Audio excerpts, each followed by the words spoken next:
It's that time of year where you have to wrap up all the great movies we saw of the year of 2022.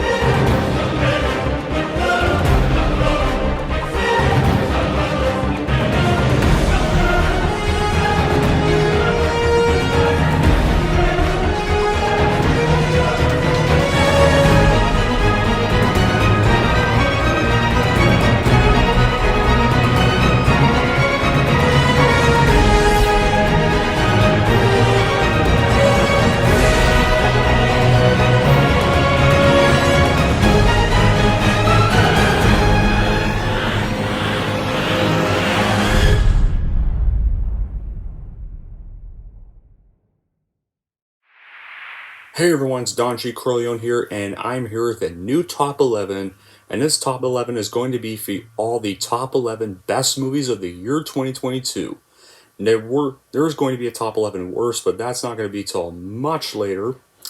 And so far, this is going to be for all the top 11 best of 2022 because I feel like I've already seen all the best movies this year, so I feel like it's time to make the best of 2022 because 2022 actually proved to be a very surprisingly good year. It's probably one of the better years we've had in a very long time. I mean, sure, we still had some stinkers this year, but what's surprisingly, we had a lot more good films and some films that actually proved to be quite a surprise and were probably and actually proved to be not bad and actually pretty good after all. So this was surprisingly one of the best years since I don't know when. Probably since a very long time. After several other bad years for films. Anyway, that being said, let's get started with the top 11, starting right at number 11. Alright, so kicking off at number 11 is going to be for the best animated movie this year, and that, of course, is The Bad Guys. The Bad Guys was definitely a step forward for DreamWorks Animation, despite the fact that its script is quite predictable, the characters have a lot of charisma, and together with a more than excellent animation, the soundtrack is quite remarkable. A worthy job coming for Daniel Pemberton, who did Spider-Man Into the Spider-Verse.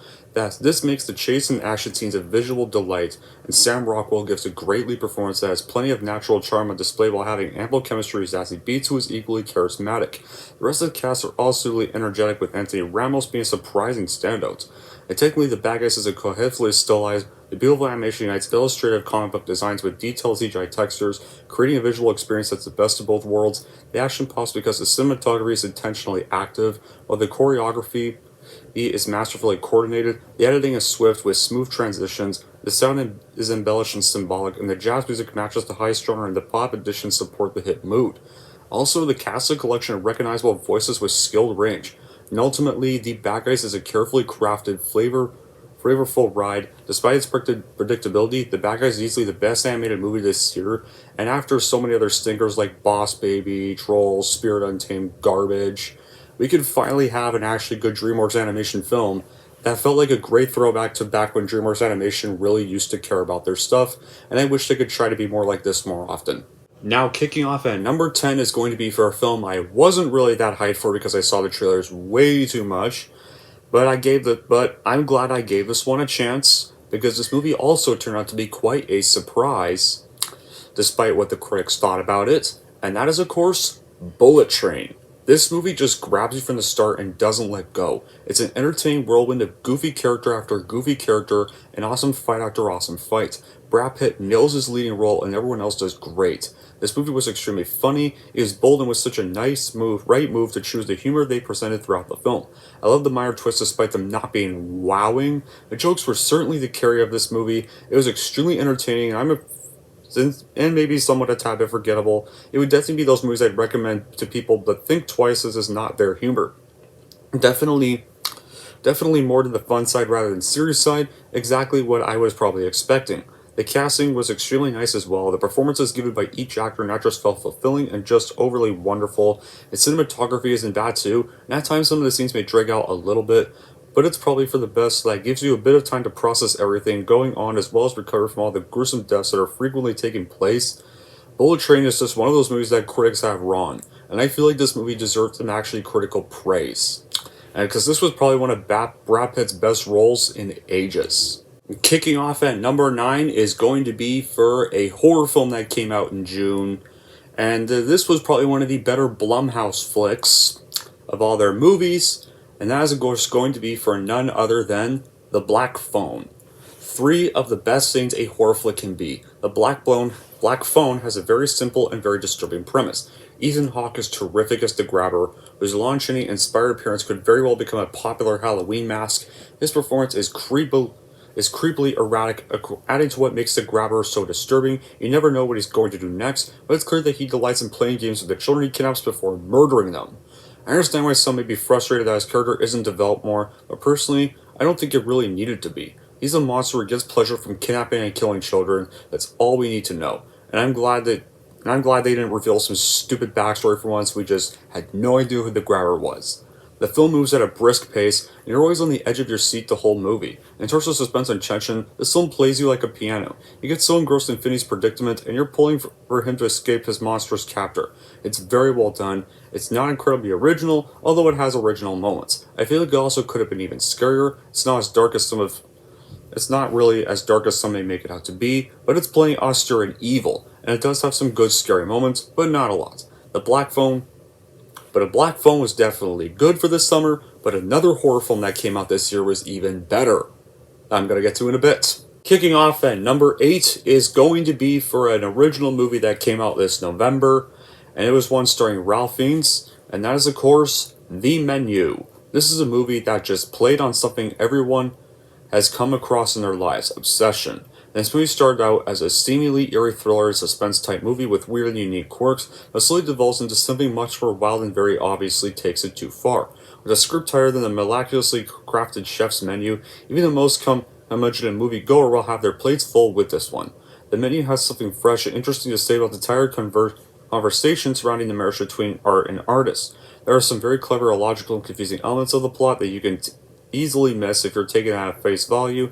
Ralph Fiennes gives a terrific performance full of awkward unease that only enhances his commanding screen presence. Anya Taylor-Joy is the perfect audience surrogate amongst a sea of deliberately unlikable characters, of which the best is Nicholas Hoult. Mark Mylod's direction is excellent. The film has more than enough visual style to match the pretentiousness of its characters and is really good at building tension. The music by Colin Stetson is fantastic, striking an unusual balance between beautiful and unnerving. Despite the moments I had, The Menu is a terrific masterpiece I enjoyed watching in theaters. And honestly, I think at this rate, Anya Taylor-Joy might actually just have a career ahead of her. Kicking off at number 7 is going to be for another movie by Robert Eggers, and this is his third direction. And that, of course, is going to be his first non-A24 movie, The Northman. A lot of people have said this movie's boring and slow, but I didn't find it that way. I was captivated from the moment it began. I did prefer a happy ending to the movie, but oh well.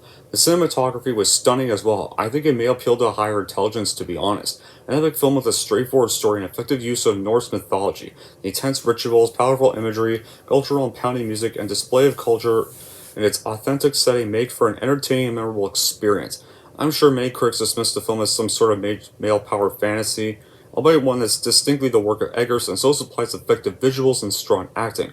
But the movie has a somewhat subversive take on this story. A point to be made about those beastly impulses all true men are supposed to pursue and how they might be easily manipulated to do so by the right appeals and power words. Ideas of honor, legacy, duty, fate, and so on and so forth.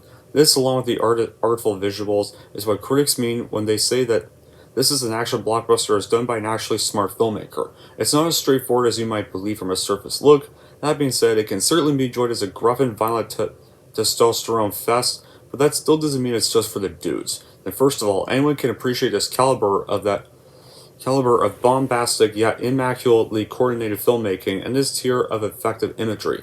All in all, The Northman is another masterpiece from Robert Eggers, and this dude definitely has a great directing career ahead of him, and I hope he can still make some good movies in the future. Kicking off at number 6 is going to be for a sequel I also had no hype for, because it was a way too damn late sequel, and I just wasn't a big Tom Cruise fan. But this sequel turned out to blow my expectations out of the water, and that sequel is going to be Top Gun Maverick. This movie was such a surprise. Like, because it was way too late sequel for starters, and I'm not the biggest Tom Cruise fan, but this was probably one of his best movies in a while. This is just one of the best theatrical experiences I've had, and I'm so happy someone has taken the practical route rather than throwing everyone to a green screen. Top Gun Maverick is fantastic, simply put. I was not expecting it to be good, but it's actually much more enjoyable than I had anticipated. The callbacks to the original are expertly done, the new characters are strong and well cast, and has plenty of meaning, music is fab and the action is outstanding, the aerial stuff is sensational, the story is superb, with each high stake coming across as intended. Parts even gave me slight goosebumps, which is a surprise given I'm not someone who has a connection to someone who really grew up with the 1986 film. It's all super neatly put together, and I actually came close to giving it a higher rating. Tom Cruise is brilliant as he reprises the role of Maverick, while Miles Teller comes and gives a top performance. Jennifer Connelly is another positive, though her role does kind of feel a tiny bit forced in order to have a love interest, given Kelly McGillis's absence, for zero reason that gets explained. If you loved the first one, there's virtually no way you wouldn't love this even more. It's absolutely perfect for those who were buying tickets for the original, and it's also great for newbies so they can learn to appreciate the classics and understand. With age comes experience, and that should never be mocked.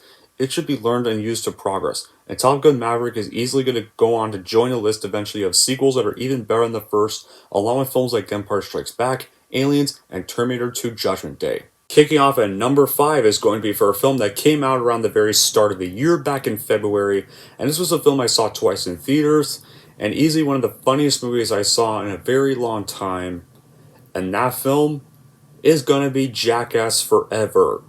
A fourth installment that surprisingly did not suck. I don't know how the crew does most of the stunts, but they are bonkers and look painful yet hilarious. I absolutely love Jackass Forever. It's provocative, destructive, perfectly goofy, and highly entertaining. A lot more dick than I expected, and I bet that stuff hurt at least some of it. It's rude, it's hilarious, it's cruel, thankfully not to the animals though, none were harmed during filming, so thankfully PETA doesn't have to get involved. It's shocking, and it's an absolute blast. There was even a point where tears were forming my eyes, my throat was hurting from the laughing so much and so hard. Like, most of the original cast is back as well as some new cast members. The stunts get even crazier, and there's also plenty of throwbacks to the stunts from earlier Jackass movies where they take previous stunts and up the ante this time around. And there's a really nice dedication to Ryan Dunn in the end credits. Like, as a whole, this movie is bound to be heavy nostalgia for fans who grew up with the franchise. Knoxville's friends seem to be having so much fun in this one, and it makes you smile enjoying the fun, goofy ride it used to have in the 2000s when the show was so popular. And I was surprised that Jackass Forever was not some total cash grab, like it seemed like it was probably going to be. And I feel like this was the perfect way to wrap this series up, and they should probably just leave it here, for their sake and safety. Now, kicking off at number 4 is going to be for a movie and sequel that totally lived up to the hype from the trailers the hype it gave me from all the trailers, and it was definitely worth the admission, and easily a great example of good fan service, and that's going to be Sonic the Hedgehog 2, another film that lived up to the hype and was better than the first film. Sonic 2 is a phenomenal childhood throwback to when I was a kid and a big Sonic fan. This film has new character appearances, major plot twists, mind-blowing adventures, and tons of laughs throughout it. It's great that the sequel is one of those movies you can enjoy without seeing the original, but it is recommended to watch the original first because technically you'll miss a lot of stuff. However, since it refers to different scenes for the first one, you're obviously going to want to watch the original. So yeah. I just love how this film introduces characters from the Sonic the Hedgehog franchise, and they just fit in seamlessly. One of the voice actors that surprised me is Idris Elba. His voice is the perfect match to portray Knuckles' strong and confident personality, and this film sheds lights on the importance of having family and friends in your life. And they will always have your back and keep you on the right path in life. Sonic and other characters experience different obstacles that teach them the true definition of a family, even if they come as friends. And I really like what they do with Sonic here. They give him a Spider-Man-like story arc, where to the point where even Sonic's story arc here felt way more like a good Spider-Man film story arc than Homecoming or Far From Home ever did. The only bad stuff I can say about this movie is, well, yeah, I can agree the crap with the stupid wedding really sucks, but thankfully it's not part of the whole movie. And, well, Agent Stone. Sorry, guys. I've never liked that dude. No. Now, overall, Sonic 2 is still a great childhood throwback, and I already want Sonic 3 to come out, even though we have to wait till Christmas 2024 for that movie. Now, kicking off at number 3 is going to be for a film that was technically wire released unrated, and was probably one of the best horror films I watched in ages, and that is Terrifier 2. Don't get me wrong, I like the first Terrifier, but this one is a monumental achievement over the first. As someone who basically grew up in the genre of horror and slasher, I absolutely loved this film. As long as the movie is, yeah, it captured my attention the entire time. The kill scenes were phenomenal and shockingly gory. There was one scene in particular involving a dream that I loved. The plot was great and the lead actress was fantastic. And David, of course, was brilliant again as Art the Clown. Watching this movie was like the first Terrifier on crack. He had no mercy and it was perfectly twisted. I especially love the little girl clown in this movie. She brought a whole new level of creepy. Every scene was interesting, and I love the various settings. David and the whole cast should be proud. You really outdid yourselves. Now, for the only bad quality is that, yeah, maybe the film could have been shorter by about 30 minutes, and the supernatural moments may not work for some people. And this movie did cause a number of people to vomit and faint in cinemas. Like, when I first saw this, there was a certain death scene in the movie. I think you can tell which death scene it is if you've seen the film. Where I was like, and I don't never do that whenever I watch a gory horror film. Never. I wish more would try to have that effect. Anyway, despite the bad qualities, Terrifier 2 is the most fun I had watching a horror film in ages, and when it comes to franchises in a decade, the 80s had Elm Street, Friday and Halloween, the 90s had Chucky and Scream, the 2000s had Saw, the 2010s had Paranormal Activity, maybe the 2020s will have Terrifier as its trademark horror franchise of this decade. I really hope it does happen. Now, kicking off at number 2 is probably going to be what was pretty much A24's magnum opus, and a way better multiverse movie than Multiverse of Madness. And that film is going to be Everything, Everywhere, All at Once. This was the best original movie this year, and easily the funniest movie this year. There's really something for just about everyone in this movie. It's part kung fu action, part absurdist comedy, part cerebral sci-fi, and part indie family drama. I think this is an instant classic that uses the art of cinema and movie making to its fullest potential. They really throw everything and the kitchen sink at the wall, and somehow it all sticks and becomes a really fun and really special film that I would recommend to pretty much anyone. Michelle Yeoh is fantastic, as is the whole cast. The writing direction is phenomenal and innovative and creative, and it features the best editing I've ever seen. All tones and all the genres are balanced perfectly, it's masterfully written and overflowing with creativity, the editing is unbelievable, and all the elements work together so well. It has some of the funniest and silliest scenes I've seen in ages that mesh perfectly well with some genuinely touching dramatic moments, and has characters you really come to care for. The action delivers too, and there's just the right amount of it. I love how thrillingly strange the film is for a while. Then you begin to make sense of it, and it just keeps expertly piling more and more layers on. And it does so over a fast-paced 39 minutes away where it never actually falls apart.